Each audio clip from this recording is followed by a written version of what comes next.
Hey guys, thanks for coming back to the True Sports Physical Therapy podcast. My conversation with Jill Zimmerman. She is the owner of Perfectly Fit down in Charleston, South Carolina. She's an outstanding physical therapist who went to school with me a million years ago, and she just has an awesome outlook on the profession. We dive into all things hypermobility, how you treat the hypermobile athlete, how you break things down, how important breathing is in teaching stability, and how to identify that which is hyper versus hypomobile throughout an evaluation. But really, there's some great insights in the way Jill just approaches her business, her life, her patients. She is so authentic in the way she connects, and you see it on all of her social media platforms, and you see it throughout this conversation, I really think. So there's so much to learn here, both objectively, or let's say clinically, from that which Jill Zimmerman shares with us, but also interpersonally, and the way you develop relationships and how important that is for what we do for a living. I had a great time talking to Jill, catching up, learning about her place down in Charleston, South Carolina. I know you guys will too. So without further ado, please enjoy my conversation with Jill Zimmerman. Welcome back to the True Sports Physical Therapy podcast. This, I think, is a first, and you're in for a treat. I brought on a classmate of mine, someone who taught me so much 15 years ago when we were slaving away at University of Maryland, Baltimore, trying to figure out how we're actually going to become doctors and take ourselves seriously. And this girl was head of the class, top of the class, someone who I always tried to sit next to during examinations, with hopes of passing. And so she finally agreed to come on the True Sports Physical Therapy podcast. This is Dr. Jill Zimmerman. She is the owner of Perfectly Fit down in Charleston, and she's got a lot of awesome things going on. And one of the things that I loved in kind of digging into her specialties is the way she treats the hypermobile patient. This is a patient that has tortured me during my career, and so you're going to shed some light on how we treat this let's call it pathology or presentation, this presentation of hypermobility, because it can be certainly a blessing and a curse. So, Jill, first of all, what did I miss in your bio? Anything amazing? Tell us a little bit about how you got where you are. Not much, but I'm thrilled to be on here. I'm so excited. It's great to see you again. Also, like to sit near you in class. But not because of doing well on exams. More because we just had so much fun. But anyway, no, I live down here in Charleston, South Carolina. I own Perfectly Fit. Not much more to it. I see a broad range of clients. I don't exactly specialize in anything. I like to keep it broad. I like to dabble in a little bit of everything. And I don't know. I guess we'll just kind of take it from here and see where it goes.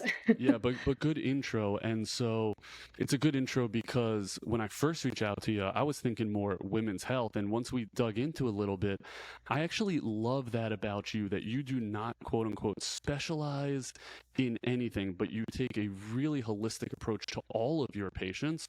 And that resonated with me. Like, that got me excited to talk to you, because I think when we niche ourselves really far down, sometimes, what is it? We lose the forest for the trees. Yeah, you're stuck in the weeds. You're stuck in the weeds, right? Yeah. So thanks for bringing me out of that. And that's why hypermobility, a little bit broad, but tell me how you define hypermobility. Yeah, so hypermobility can be defined a few ways. There can be obviously, isolated joint hypermobility that we can get through, repetition. So swimming is a great example. High-level swimmers, they're going to get a little bit of hypermobility in their shoulder joints just by the nature of the sport. That's a little bit different than what we're talking about when we talk about some of these like joint hypermobility syndromes. And there's a large spectrum of what that means. But basically, when you're talking about a syndrome, you're talking not just about hypermobility in the joints, which is a excessive range of motion in the joints higher than what we would typically expect, but you're talking about decreased elasticity in all of the connective tissues in the body. Okay, so meaning when a tissue is stretched out, it doesn't necessarily come back to its original length as quickly or fully as a typical connective tissue would. So we have that in our ligaments, we have that in our muscles, our bones, our organs, our lymphatics, our urethra. So some pelvic floor stuff can be going on there. Anywhere in our body where there's connective tissue, our vascular system. So our blood, we can see blood pressure issues with people who have some of these joint hypermobility syndromes. And Ehlers-Danlos syndrome is just one example of a connective tissue hypermobility syndrome. So that really opened my eyes, because as I was listening to some of your workshops and your webinars on the hypermobile presentation, I never really understood why it was that my hypermobile athletes or my Ehlers-Danlos patients would have these cardiovascular issues, let's call them. Mm-hmm. But that makes a lot of sense. And then tying in the pelvic floor and tying in the digestive side of things, all of that is because there's just too much elasticity. I think it's not enough, like elasticity, meaning it doesn't recoil. It doesn't come back. It doesn't come back, right? So it stretches, but it doesn't recoil. Okay, so for the vascular system, for example, they have trouble with venous return and blood pressure return, where it's like the vessels stretch out, but then they don't necessarily come back together. So blood pools and they get dizzy and they get lightheaded, and their body has to work extra hard to pump that blood through their system. So they're pumping out epinephrine to try to vasoconstrict, and then they get stressed out and anxious and all these other. So it's like you can see how it kind of bubbles up into these syndromes, and all of these different things are kind of happening, and it's very misunderstood in the medical community, and people really feel that way, and they feel like nobody understands them, and they're just sort of at a loss sometimes by how and why all these things are interconnected. And so that definitely describes a lot of the Ehlers-Danlos stuff that I've seen. I'll get a patient comes in, they're invariably anxious, on edge, sometimes like more type A. It's interesting to put like a pathophysiology on that as to why that is. So that clarifies a lot of things. And then also it's super helpful with the cardiovascular side.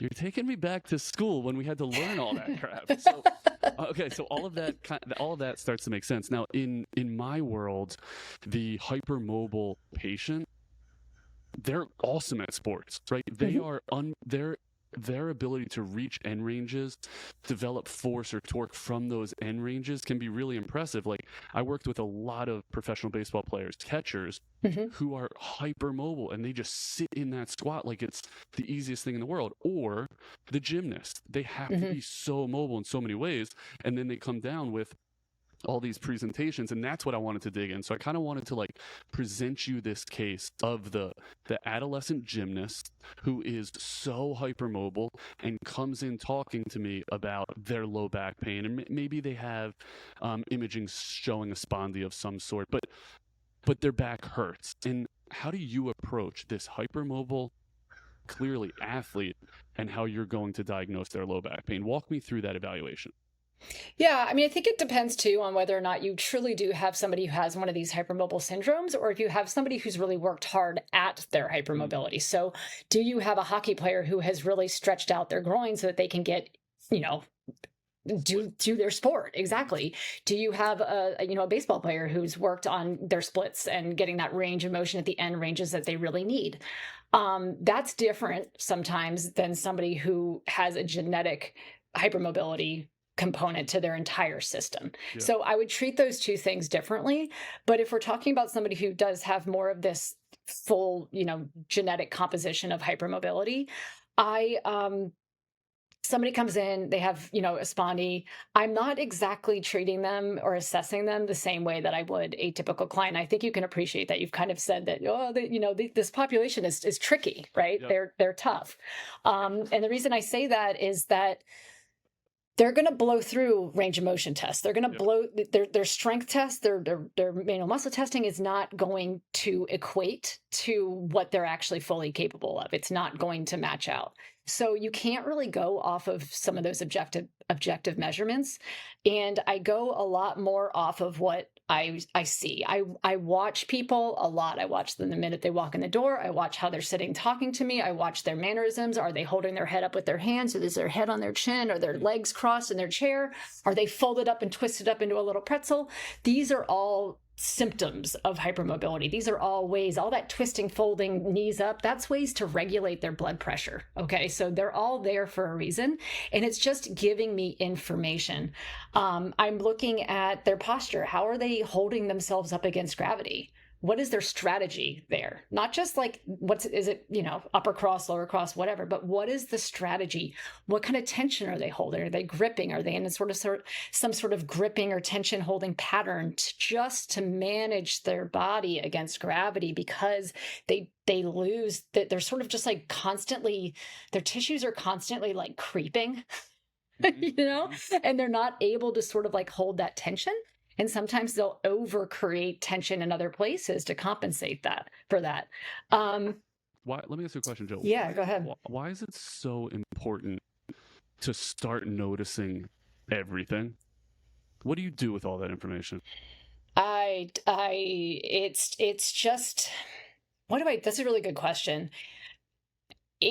It just starts my brain thinking in terms of where I want the rest of the assessment to go. Because like literally you could assess, I know everybody kind of has their typical assessment, but you might want to like tailor it into different places depending on what you see the minute they walk in the door. You'd be like, you know what, I don't need to do range of motion tests. And if I do, I'm going to do it super quick because it's not really going to tell me a whole lot. So let's just do it to do it. I know it's going to be, blown out of the park, but let's focus on some other things. So let's focus on, for example, with a hypermobile client, how does their pelvis move? How does their rib cage move? Those are areas to me that are typically very restricted and don't move well in a hypermobile client. It's the reason why they've blown out the range in their joints, because they don't move well proximally. And therefore all the muscles that attach to the rib cage, all the muscles that attach to their spine and their pelvis and their sacrum, I'm sure you've seen this, they tend to be on lockdown a little bit with these hypermobile clients. And so they're weird because they're very bendy and flexible, yet they feel so stiff in certain areas and they feel like they have these knots everywhere in their body.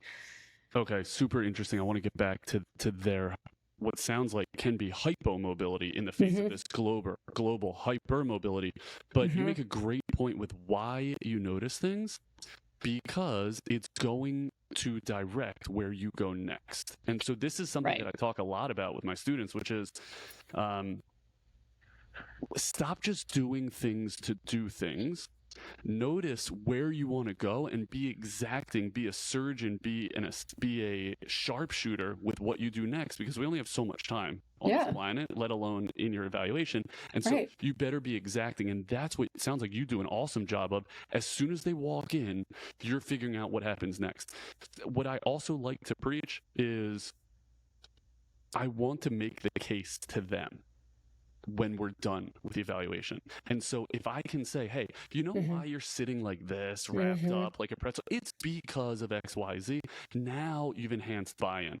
Now they know, one, you give a damn because you notice everything. And two, you see all of them and not just their low back. So that's a really excellent point. That's an excellent point. I agree with that 100%. And it's not like, I'm just trying to get buy-in. Like, it's legitimate. It's real. It's authentic. It's there. But it also, it directs you, like, maybe I'm not going to do table tests and I just need to look at gross movement patterns. So I need to look at their squat, their hinge, their split squat, their bridging, their, it's like, skip all the table stuff and let's just see how this person moves. Like, let's get to the meat of the issue and why they're here. and I think that makes you a vet. I think that takes time to build that, right? And realize, hey, this doesn't matter, this does matter. But to start out, you got to notice everything. Now, does your spouse get on you like my spouse gets on me about noticing everything? Because I think it's just a sickness, just like hypermobility. I think about that though. And I think that there's certain brains and there's certain reasons that you and I have gravitated towards the field we're in and tend to do well at it. And it's definitely a big part of it. Yeah, because we're lunatics. Okay, so after you've noticed everything and you're kind of thinking about working through that that algorithm or your evaluation. So you know that the presentation standardly or often is hypermobility distally, and at times you can find these hypomobility proximally. So how do you start working towards that and identifying what is hypo and what is hyper? Yeah, it's interesting because you can do a toe touch on somebody, bend over, touch your toes, and a hypermobile person is going to absolutely, paw on the floor, no issues, elbows even sometimes. But when you really break down like where what's really bending, what's not, you may find that there are areas that bend or curve more than others, and that's where you start to identify, which part of the body maybe isn't bending quite so easily. So maybe even, have them bend their knees, take their hamstrings out of it, and then see what their toe touch looks like. Take out the areas of hypermobility so that you can see really where the hypomobility lies. And that's really my key, not just with the assessment, but it's the assessment that's going to direct where the treatment goes, because that is the treatment. The treatment is to calm down the areas of hypermobility, to limit, constrain, restrain that hypermobility so we can focus a little bit more on those areas of hypomobility, because the hypomobile segments and areas and just areas of lockdown and kind of like that gunky, like not moving well, that's where the pain and the issues usually set in. Okay, so love that. So are you looking at this athlete and really just trying to identify what is tight, because that's where you want to be? Is that I don't know if it's not really like tight. Like, it's not like I'm going around like, finding trigger points and all that and like, oh, this is tight, let's release that. It's more like, I'm thinking more like bones, like what bones move well, what are the muscles that attach those bones, what do they look like, is everything moving as a chunk, or are we able to get that dissociation of movement? And I'm trying to clear out some of those that lack of dissociated movement in some of it, and also create tension in areas that need it. So that's another component of it. So it's like freeing up the hypomobile areas and then building the necessary tension in the areas that just can't find it. Okay, so what moves too much, what moves too little, right? That which moves too much, you're going to try to do what? Because that's where I struggle. I'm good with, hey, you don't move enough, here's how you move it. Sure. What do you do with that which moves too much? Their hamstrings are just like sloppy rubber bands. You create a sensory, people with hypermobility struggle with proprioception and sort of connecting with their sensory environment. So I'm trying to create restraints on a system that allows them to access the areas that they're unable to access or find tensioning. They're sort of taking that path of least resistance, and you want to help them find that point of resistance.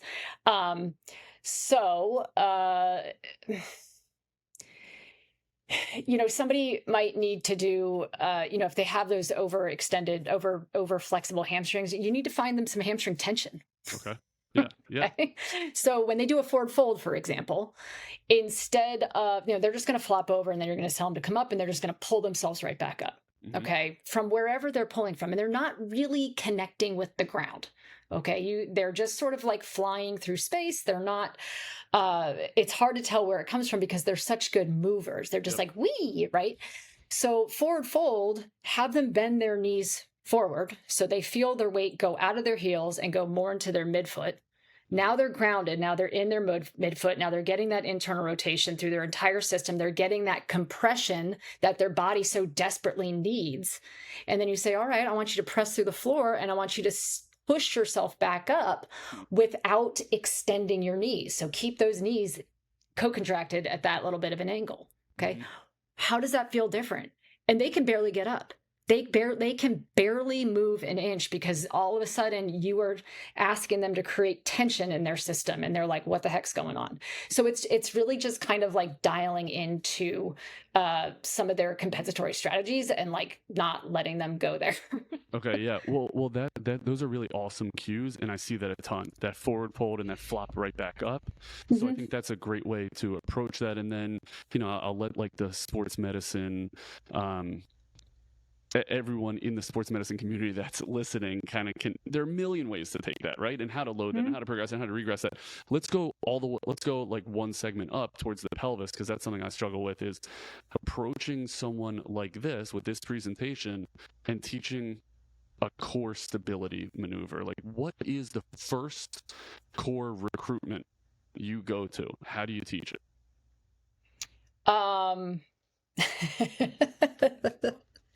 I love this question because my thought process on this has changed so much over the last 10 years. Like, just it better have.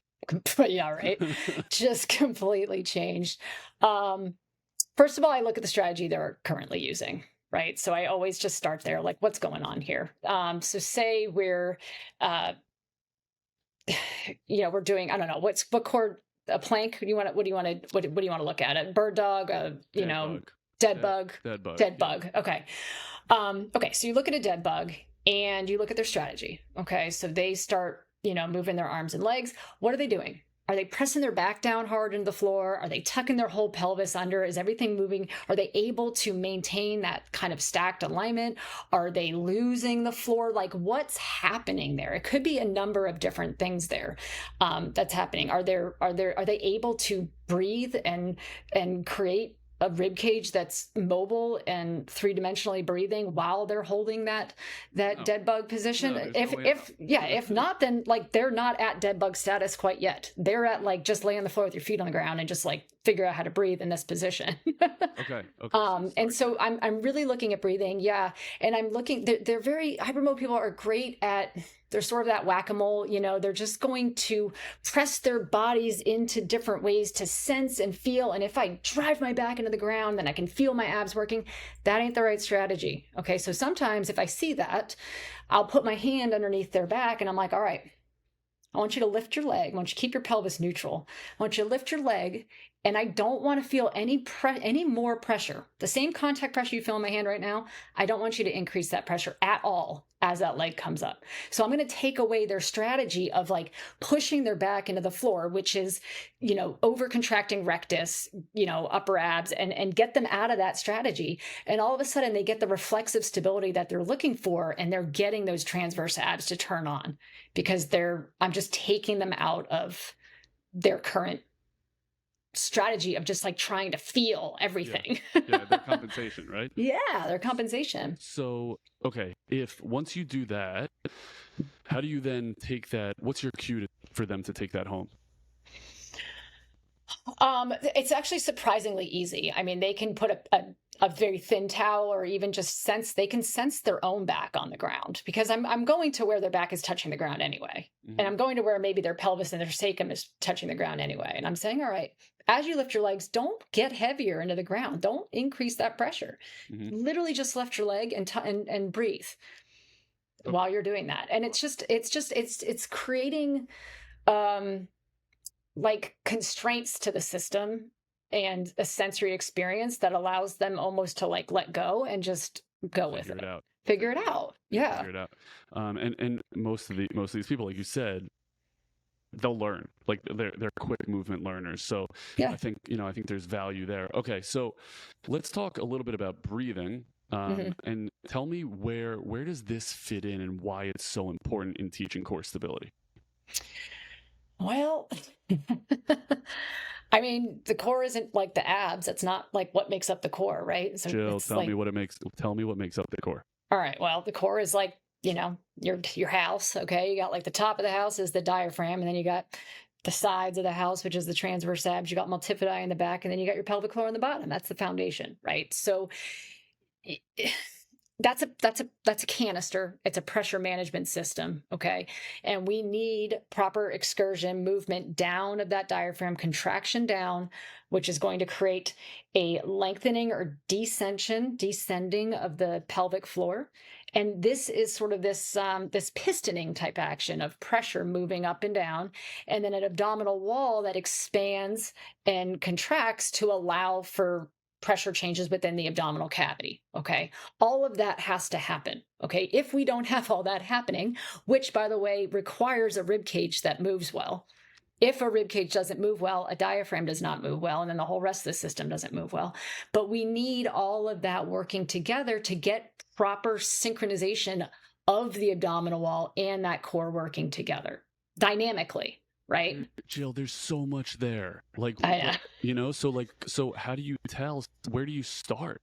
Where do you start? Someone's not breathing well. They're locked up. They got a tight ass T-spine. They have a spondy because of it. What's your first breathing intervention? Sometimes just bringing awareness to like the fact that they have a rib cage. Okay.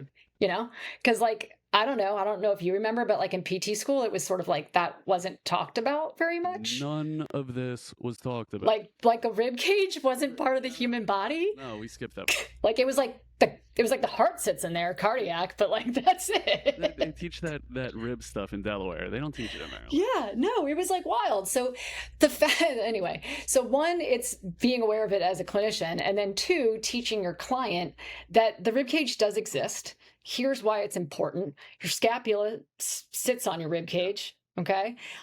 So any kind of shoulder, neck mobility type stuff is going to require a rib cage that moves. All right. And so just a simple one is just lying on their side, go ahead, put your hand on your side of your rib cage, kind of like, cupping the bra line area, and just like breathe into your hand. And like, can you feel your ribs move? And where do you feel your ribs move? Front, back, sides? Are you getting it all? Or is it just kind of like, moving in one part and not the other? Okay. And so can you inhale? Can you get it to expand fully? And then on the exhale, can you feel it kind of recoil back together? And if people can't feel that on themselves, which often they can't, I've had practice. So I'll actually get, with permission, tell them to put their hand on my body, and I'll say, feel this, feel that. And all of a sudden they go, oh, okay. Yeah, I get it. I get what that means now. So I'm real like hands-on because I want people to really be able to understand and appreciate some of these concepts. Now, do you see interventions like that, teaching this patient, they can't breathe, they have the low back pain, they're a high-level gymnast, teaching them how to breathe decreases their symptoms? Yeah. Okay. Yeah. So I love it. Okay. Yeah. It's actually, I do more rib cage mobility breathing stuff than I do manual therapy now because it's more effective. Okay. And where do you get that education and know-how? Well, a lot of it started about 10 years ago. I started taking PRI courses through the Postural Restoration Institute. So I took a few of their classes, and then that sort of just opened my eyes, and that the fact that there was a rib cage, that the fact that there was a diaphragm, the fact that the things that's happening inside of our body is affecting the way that our outside of the body moves and functions and operates. It just really opened my eyes and gave me sort of permission to start thinking a little bit differently than what I learned in PT school, and to start, going in other directions after that. And I've just kind of really, dabbled in a bunch of different ideas after that. But it was the first time where I was like, this is different and it actually works. Like there's something here. Like I don't have to like spend 30 minutes, like, breaking up, soft tissue in the pec minor and, scalene area. If I can just get somebody to like expand better through the front of their rib cage. Like it's like you take the ribs, like what's connected to those ribs, all of those muscles, they're not going to move well. The muscles are not going to change their length and the position that they're in if their attachment point is not moving. Mm-hmm. Right? Like just think about like origin insertion. So it's like when you breathe, you're changing that attachment point. All of a sudden you're getting more dynamic flow and less stagnation out of those muscles. Okay, now pull this all the way forward for me. They're out of pain. You're teaching a performance side of things. Does this become in competition, or does this become warm up? Like, how are you making this a piece of what they do? Their breathing patterns. How do you incorporate that? I wouldn't incorporate it into like their actual training. But I think you can incorporate it into warm-ups, and I think you can incorporate it into accessory work. So you can, say somebody is, doing a row. Okay. And say they're in a little bit more of this like down chest, like their pump handles dropped, and that's sort of more their shoulders kind of roll forward. That's the positioning they're in. Instead of rowing and exhaling like you might typically cue, you might cue a row and an inhale, because as they pull and they, retract that scapula and they expose that chest wall, you want to go ahead and put some breath into that and encourage that expansion into that area. Okay, that you can do that, but that sometimes it's too heady and it screws people up even more. But if it seems to work well, you can do that. But it's more of like the recovery accessory work side of things that I think that you could really throw it in there. Yeah, I mean, I think that's really powerful. You think about all the things that PTs sprinkle on top of our patients, whether it be warm-ups or cool-downs or readiness and things like that. I think too often breathing is not emphasized enough.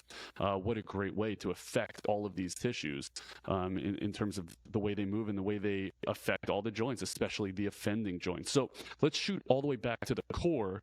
And so I think you did an awesome job of kind of walking me through how to teach a dead bug properly, or at least those beginning steps. How do you then, with all of these theories in mind of keeping that core and that cylinder solid and isolating or accentuating the proper muscles to provide that stability, walk me through how you get them to standing and then to loading. Yeah. I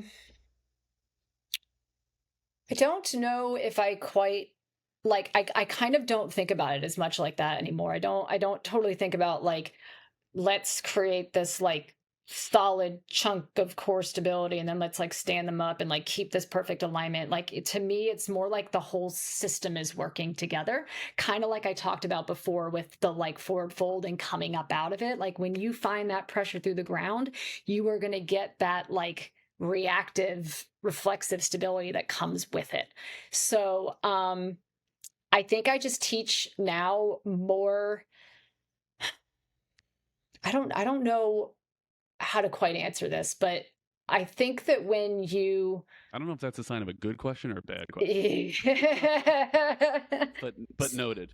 So say like you're doing a deadlift, right? Like my focus is not so much on like, I mean, obviously if you're lifting like extremely heavy weight, fine. But if I'm just teaching, your average person to deadlift some sort of weight off the ground, Yep. I'm not necessarily hyper focused on like brace your core. I'm probably going to be more focused on like, let's make sure that person can hinge really well. Mm-hmm. Like, let's make sure they understand like how to set up into a hinge with their pressure through their like foot, and they are getting that good like tension in the ground. They're working on like eliminating that muscle slack. They're really like connecting to what they're doing, and reflexively that core will just kind of kick on, especially if you're allowing them to breathe. And so maybe the only thing I do is, while you're sort of set up in this isometric at the bottom, perhaps start there and let me just have you take some breaths. Okay. And as you're breathing in, I want you just focus on maybe just that rib cage just expanding laterally. And then when you exhale, just kind of let soften back in side to side and just let those ribs come together, come together, come together, come together, come together. Hold. All right. Take another breath. Let that breath go into the sides. And the breathing while they're in that position tends to do the work for you, because core canister. That's what it's made to do. That's what it's made to do. Yeah. And then how do they know they're doing it properly? What are they supposed to feel? Something different. So they're typically going to feel something completely different than they've ever felt before whenever they've done this exercise with anybody else that they've done it with. Yeah. Oh, and they'll gas out like that. They'll be like, oh my God, like I can feel my butt muscles and my glutes and I feel my abs, and I've never felt my abs. And it's like, usually I feel my back, and that's their feedback. That's their internal feedback that they are in the right position. And if they can't find the right position, there's 1,000 different, sensory cues and modifications and restraints you can put on them. And that's a whole different rabbit hole. But that's the idea, is to try not to use as much of that stuff as possible and just use the internal system to kind of figure it out. That's super cool. Now, how are you measuring their progress? Like you said, this is tough because they have all the motion in the world, and depending on how you test them, they might show good strength. How do you gauge progress? That's a good question. How do I gauge progress? Yeah, because I'm not taking like objective measurements so much, right? Sometimes what you'll actually see is a loss of mobility. Okay. And that's probably not a bad thing, right? As long as they're feeling better. Yeah. Okay, Yeah. so they're feeling better is one. Two, they might actually get a loss of range of motion. The reason is you're starting to build more tension in that system, and it's holding some of that tension in a good way, right? In a way that's sort of, supportive. Yeah. They mostly they'll lose range of motion a little bit, maybe perhaps, but mostly they'll feel better. They'll feel less of those like tensioning knots. They'll feel stronger. They'll feel more supported. They will be able to lift more without some of these compensations. You'll just see their movement patterns change, which to me is progress. Like that's huge. All of a sudden they're not so sinky and droppy in their hips when they're on one leg and they're or a split stance position. There's just, you start to see they look more organized and they look more supported. And to me, that's a win. Yeah, I think that's awesome. Have you looked into adding any objective measures for this population that you think, hey, I can come back to this and retest it and show the insurance company, or show someone that they are objectively improving? I know. It's a tough one, isn't it? It is. It's a super tough one. I struggle with objective measurements because everybody's just so, especially with this population, it's just very, very difficult. Because even if you just do like a standing rotation test, they're gonna blow through it. It is a quality of movement thing for me. I don't know. I'd have to really sit and think about that one. Yeah, I mean, I wonder. I know. Like, what does a single leg isometric? I suppose, hold yeah. look I like? suppose I was just going to say that, like an isometric hold. Like Yeah. you could time an isometric hold and measure it until they lose form or something. Like you'd have some Or sort force, of or right? Or force. Like, Mhm. if you're using like a Tyndek, or you're using a crane scale, if you don't want to get so fancy that you don't want to get any force plates or anything like that, how long can they hold a given output? Mhm. You got to get really good at pulling away their variables, right? Like Yeah. taking away their ability to cheat. I had a professional field goal kicker, Mhm. and he had a torn rectus. And so I rigged up the force plates that we have so that he's sitting in the couch stretch, Mhm. but driving his knee into extension on a plate Right. that's elevated behind him. There are a million ways to try to cheat that, but you try to put the foam roller here, and then Sure. how can you recreate that to show him, to show everyone, hey, this guy's better, or by the way, he's ready to get back kicking field goals from 65 yards. So it takes time. Not everyone has force plates, so. Yeah, it's a tricky one. I think it'd be cool to do, isometric holds in both like a yielding capacity, but also an overcoming capacity, and like compare the difference between those. Love that. I think that would be really interesting. I saw Dorsa V. Have you used any of their stuff? They're like they are a wireless marker system that looks at movement, and we use it for runners. It's awesome. Like you can put it takes like 5 minutes to set up. You put a couple markers up and down their legs, on their low back, and they can go for a run, and then they come back and you have all this data. So our running experts down in Fells Point use it, which is awesome. But they also have a readiness return to sport. So it looks at side plank, it looks at front plank, and it will measure like the smallest amount of movement. For these hypermobile people, maybe that's worthwhile to look at how long can they properly hold it. Because I think the eyeball test, these guys are going to cheat you. Yeah, but it's tricky because then you're still adding in like a non-objective component, like how long can they properly hold it? Because they can cheat you, and it can look really good, and that's why a lot of these people go under the radar and they end up with injuries because they're like, yeah, I've been doing all these classes or whatever, and everybody says I look great, and I'm like, well, they don't know what they're looking at. Let's break this down a little bit more. It's easy to just look at something and think but it goes deeper than that.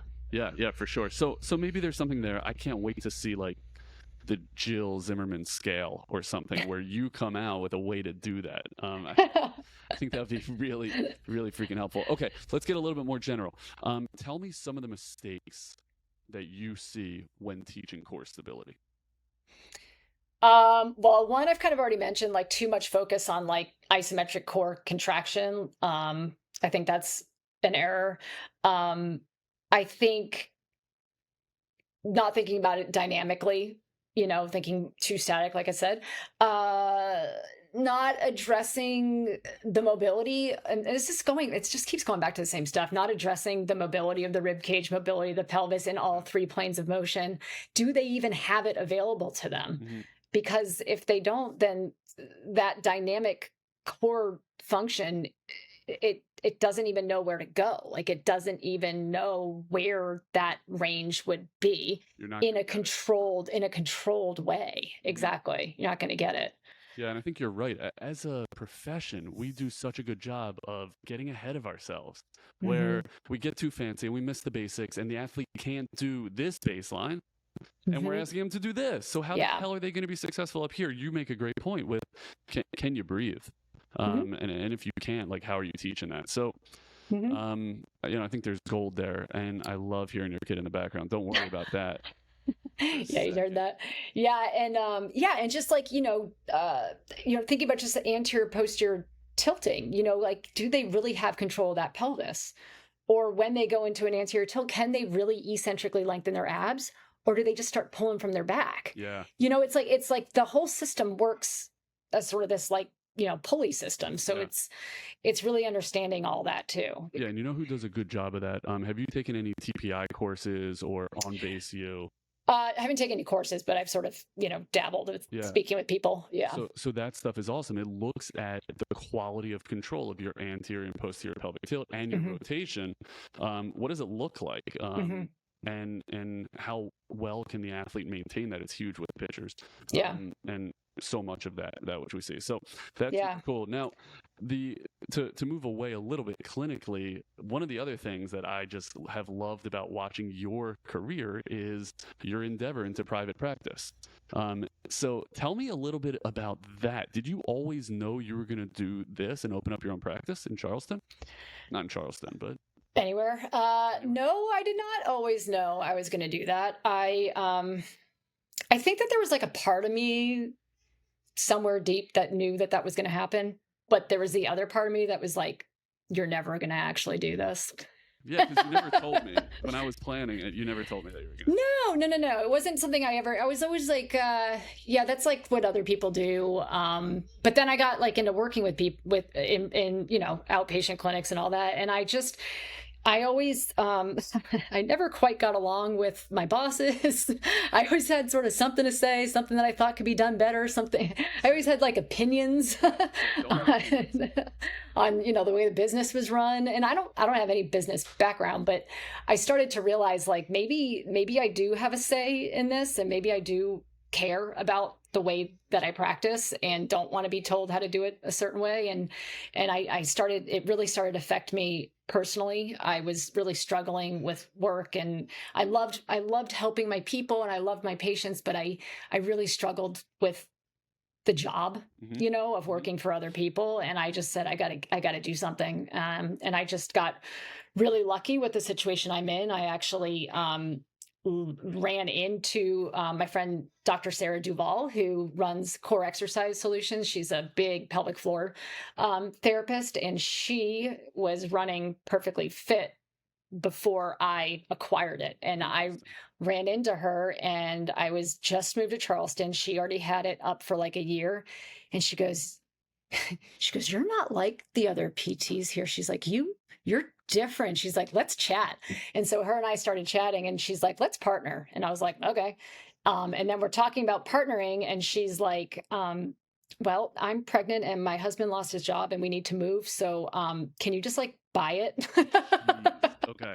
And I was like, okay, yeah, I'm going to figure this out. I'm going to make this happen. I'm totally freaked out. I'm totally nervous. And but I have to do this. Like there was part of me that was like, you cannot say no to this. Like, you are a total dumbass if you say no. Like, you have to make this happen. Like, and my husband was super supportive. He was like, I'll do your he's a graphic designer. I'll do your website. I'll do all the branding stuff. Like, he just like started taking things off my plate. And I was like, okay, I can do this now. Yeah. But it was intimidating. Yeah. It's super intimidating. Okay. So that was how long ago? It'll be 10 years in October. 10 years. Congratulations. That's Thank you. Incredible. And so tell me about Perfectly Fit. What's it like being a patient there? What's it like being a PT there? Yeah, so it's a very small kind of studio-like space. It's not a big gym. We don't have like a ton of equipment. It's just very, very one-on-one, very hands-on, very people come there and they know that somebody's going to listen to them.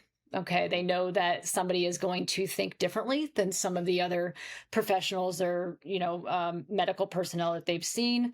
Someone's going to look a little bit deeper, look outside of the area that hurts, figure out some other things that are going on. Someone's going to look at them globally, and not just look at the issue at hand, but look at how can I get this person moving better and functioning better in their life in a variety of different areas, and feeling better for like a lifespan. Like it's more of a lifespan idea, and it's about trust. I have very, very, very close relationships to all of my clients.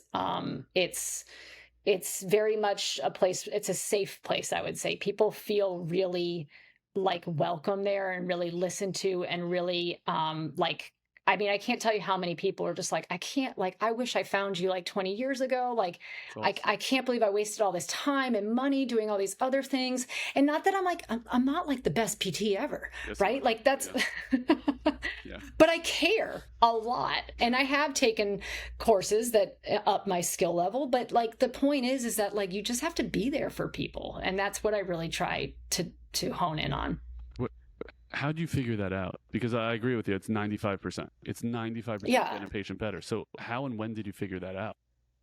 I don't think it was like an epiphany. I think it just, honestly, and I don't want to sound like I'm not like arrogant about it, but it's something that comes naturally to me. And I think that's why I just knew when I made the transition into being my own boss, I knew it would work for that reason. I knew I could hold on to clients more for my ability to connect with them than for I can learn whatever. Like I can go and take more classes, I can learn more things, but I knew that I would have client retention based on my ability to connect with people. And I don't know, it's just part of who I am. And I'm grateful for that, because I think that it has really, really helped me keep and grow my business. Yeah, well, it comes across in this conversation. It came across in school, obviously.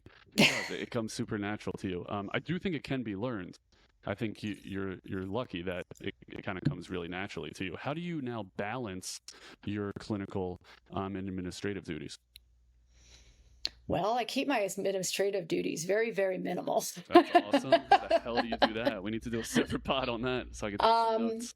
Well, I don't have like a ton of employees. I've purposely not grown my business in that way. I have a touch of a little bit of a control issue.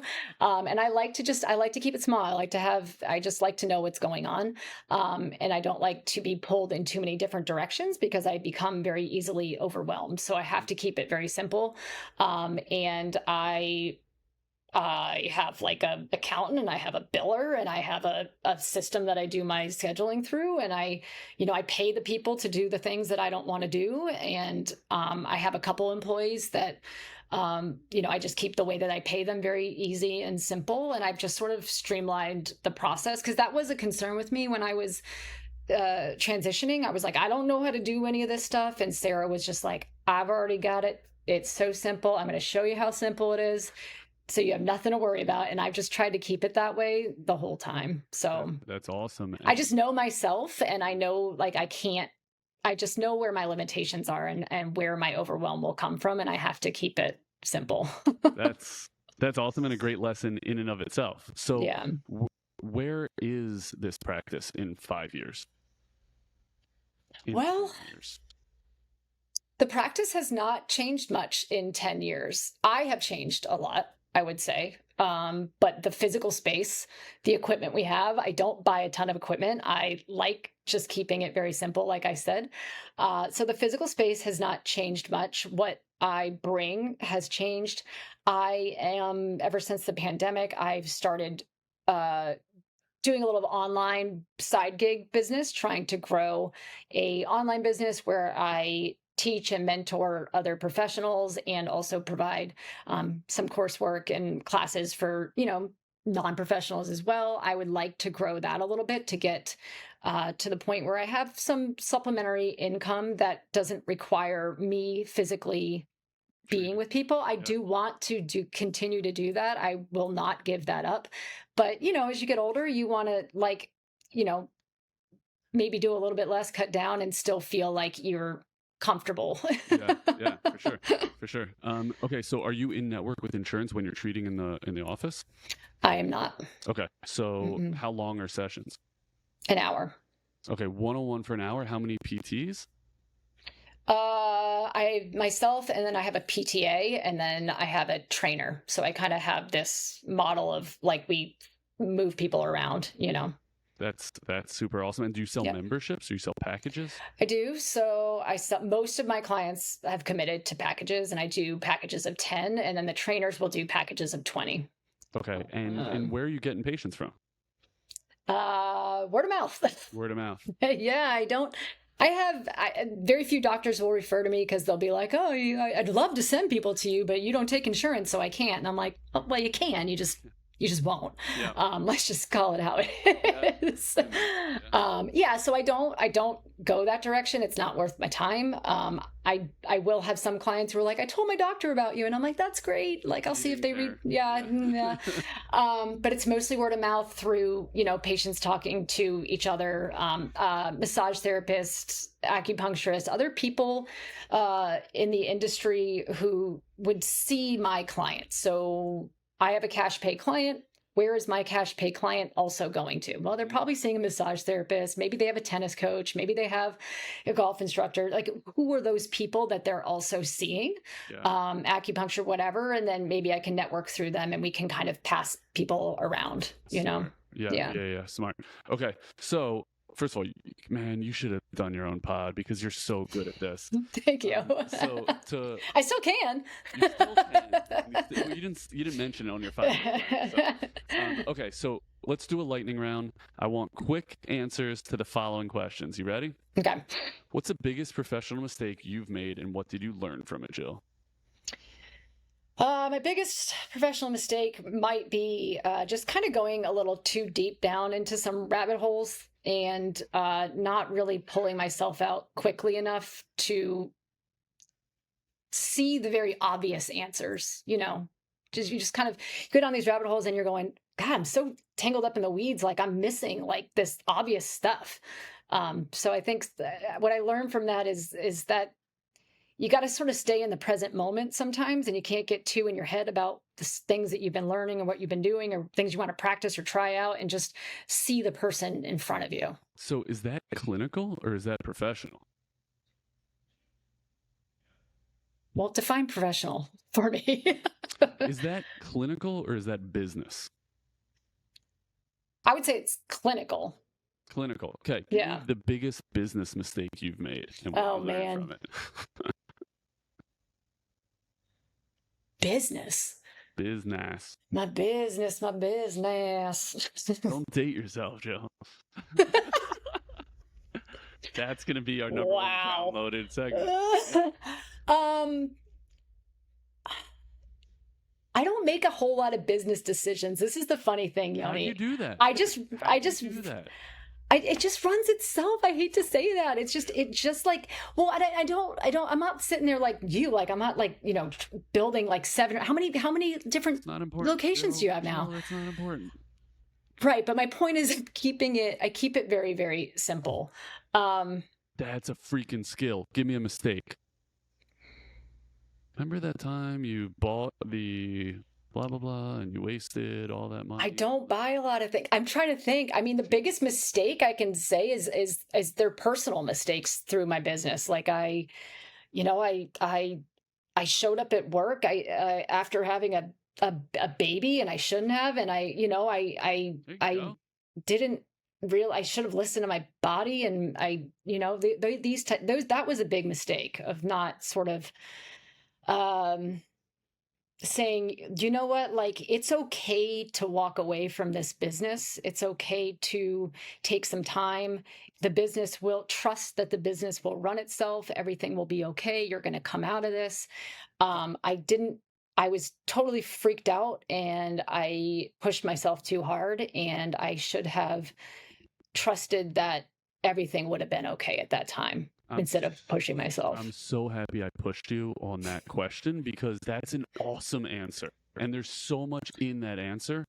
And it's something that I fight all the time. is Yeah. how do you let go? How do you have faith in the decisions you've already made and the sacrifices you've already made, that you set something up for longevity and for success, and it doesn't need you in that office at all times. Your kid does, your husband does, or whatever, or you do. You need your own stuff. So, and I learned a lot from that, and it made me set better boundaries afterwards of time off and, you know, my own needs. I came out of that experience going, wow, I did not handle that well, and I need to set better boundaries moving forward, because I've got a kid now and a family and other, you know, and it's just, it is what it is, you know, and we all have to share. There's only one me. And it's a great thing. Okay, so that's awesome. Give me the biggest misconception of private practice. That they're all the same. Yeah, they're not. Yeah, they're not. They're not. Okay, good answer. What's the best book you've read in the last 3 years? I got a couple. I liked that Breath by James Nestor, talking about all sorts of breathing stuff. You love that. I know. You didn't write that. What's the other one? Jill Miller actually just came out with a book called, what did she call it? Shoot. Something about breath. Yeah, oh, really? And then I had this other one actually, Body by Breath. And then there's this other one called The Revolutionary Trauma Release Process. And it was all about like releasing trauma through like physical movement and like shaking of the body. And I just loved it because it was so outside of, you know, it's probably not like super based on a lot of research, but like, I was like, you know what, like these are things that if they feel good in your body and they provide a sensation and a feeling that you're typically not holding in your body, then like, who's to say that that's a bad thing? You know, I think it's probably beneficial. So I just like to read things that kind of challenge the norm a little bit. That's cool. And I'm not surprised by that, but that's really cool. Okay. So for someone who it sounds like is really specific or exacting about what they do buy for that practice, what purchase have you made for your practice that has been impactful? Continuing education courses. Good answer. That's a good freaking answer. You think you're not answering my question, but you really are, because it's about the service we provide. Yeah. And I harken back to, I had this annoying ass conversation when I was your classmate with a business owner, because I was obsessed with trying to open a business. And he owned a PT clinic, and I went over to him and I said, hey, how do we do this? How do we do that? How do you charge? How do you bill? How do you market? He's like, just go become a good PT. Solid. Shut up and become a good PT. So, but that's what you're saying too, Jill. Yeah. That's what you're saying too. That's what it's about. If you can provide outstanding service, you're going to have an outstanding practice. So and connect with people. Connect with people. Show them you care. Yeah. Show me freaking care. Okay, Jill, you have been a revelation, just like you were 15 freaking years ago in downtown Baltimore. So thank you so much for your time. Yeah, thank you. This was really freaking awesome, and I know the audience got a ton about it. As always, give us your feedback. Jill wants to know how she did. I want to know how I did. Hit me on Instagram, TrueSportsPT, or send me an email, Yoni, YONI, @TrueSportsPT.com. Thanks for listening, guys. Thank you.